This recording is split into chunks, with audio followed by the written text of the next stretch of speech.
Hi, this is Darla Green with Cohort Speech Therapy and Communication Services. How are you? I have not been before you in a long time, and I've been thinking about making this video, and I've had everything in the world to do. Most of it has been educating myself. Um, Here recently, I've kind of switched a little bit of the perspective of what I'm doing within the special needs or what you would call the disability community. I've went from early childhood and talking about social emotional learning and developing positive relationships, moving forward from pre-K on, to looking at the quality of life and the quality of social interaction with teens and young adults who are in the disability community. So if you can indulge me, you'll be able to see the spectrum, right? Um, Children with disabilities grow up to be adults with disabilities within the disability community. And so my focus here of late is to talk about the things that really fall on deaf ears unless you really look at the numbers and the research.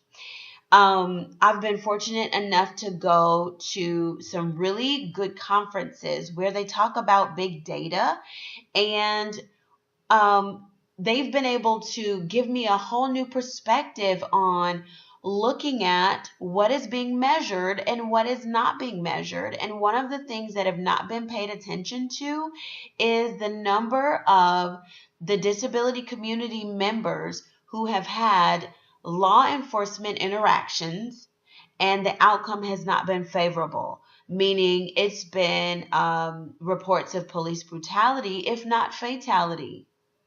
Look, we have got to do better with educating our disability community members with how to govern themselves, what actions they need to take when they come into contact with law enforcement, and then two, we need to be able to tell law enforcement some of those little nuances that we feel like they really need better training with picking up on, right? Between the verbal command and the tactical response. That pause should be longer. It should really be so full of discernment, so full of being able to adequately evaluate and assess the characteristics and the processing ability of the person that they're looking at. Okay. So I digress. That is a whole big issue. Hopefully, I'll do a couple more videos where we're able to talk about that a little more into detail. But I want to leave you with some takeaways that I was able to collect. Okay. When talking with law enforcement, I know now that leadership determines what is being taught within the body of the organization. Your leadership, which is your chief, is the telltale sign. Is your chief compassionate? Is your chief relatable? Because so is the chief, there goes the body. Whatever is happening at the head, that falls down to the body. We all have heard about that in the Word of God. You have to make sure that the head is established in compassion and in empathy, and that they have a relatable spirit, that you know that they're their genuine selves and that they're not overly authoritative, overly so task driven that they're not people driven. Okay, so not just that. Also, I've learned that, look, we have to be accountable to our communities, us. special education teachers, educators, just, everyday community members, mental health professionals, medical health professionals. We are all first responders. We are all in this community. We are stakeholders in our communities. Why? Because it affects our children and our children's children. So it matters if you vote in the midterm elections. It matters if you speak up and you use your platform for good. It matters. Third is that the work is being done. Is it necessarily shown on social media that police are doing efforts to really manifest the 21st century policing program that was started back in the Obama era? No, it's not. Does it always look like that when we see it on the news? No, it doesn't. Or when, verdicts are handed out and there's a trial and there's, a seemingly guilty police when it comes to, like the Jordan Edwards case, when, an innocent child was shot in a car that wasn't even the driver of the car. Okay. So, yeah, and there's that. And so there's not really a large show in social media or on the news of 21st century community policing efforts. But are those efforts going forward? Yes, they are. And so I encourage you, I challenge you to research into your police governing body. Try to have meetings, go to Coffee with a Cop, go to police night out or neighborhood night out. And try to talk and really see the humanity part of what is represented by the blue. Okay? They are just as human as me and you. They are members of our communities. They're your neighbors. They want to go home at the end of the day, as well as we know you want your children and yourself, your husband, your brothers, your dad to come home at the end of the day. So we have to hold each other accountable.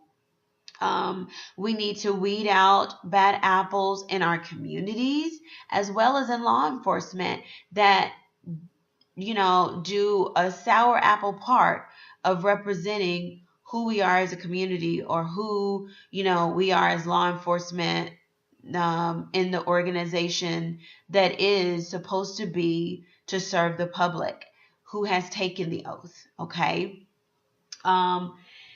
In closing, there's going to look a lot of the times like we're losing. The community becomes very disenfranchised, especially when, it seems like there's cases, especially that look very obviously cut and dry, where there's very obviously, like the Botham Jean, a case where an innocent man is killed and it seems like the police is not doing their job to bring justice. Just know that justice is being served and it is in the process, and we have to trust the process as best as we can, because we have to think about the war and win the war, even though we lose some battles. Fantasia Barrino said it like this. She says, sometimes we have to lose to win. Look, our heart condition has to change. We can't just think about party lines.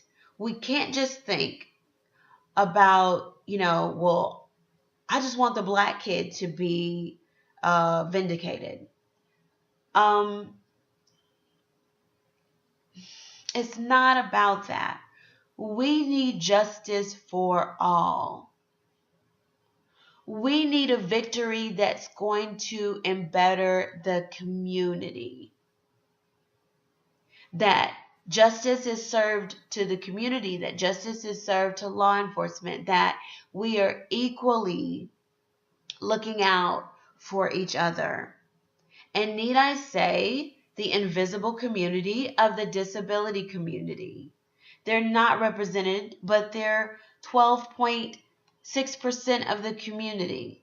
What do I mean by the disability community? Those with communication disorders, autism spectrum disorder, those who are not neurotypical, that process slower, that they may have ADHD, they're very impulsive, they often exhibit behaviors that are looked upon as suspicious to police, when really they're just overstimulated, they're overwhelmed, they're stressed out. These community members often fall victim of police brutality and just flat out misunderstanding. We can break down communication barriers, but it's going to take us staying in to fight the good fight. We can't get so frustrated that we're ready to give up because we see that there's small battles that have been lost. There's lives have been lost. It's tragic. But look, sometimes we have to plant seeds that only our children and our children's children will be able to eat the fruit. Stay in it for the long haul. Be a part of standing up and using your platform to be an advocate for injustice. Support your law enforcement. They're public servants, and they're really upholding the law to protect and serve for the betterment of the community. Are there bad apples? Yes, it is.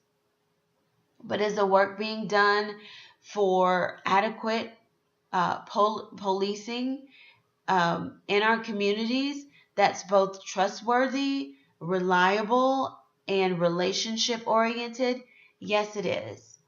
So we have to look out for those good guys, those good policemen who are doing an integrous job to represent the blue. And we have to let them know that we love them, that we care for them, but we're also seeking justice.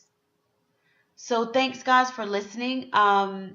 Stay tuned for more information about law enforcement and the disability community.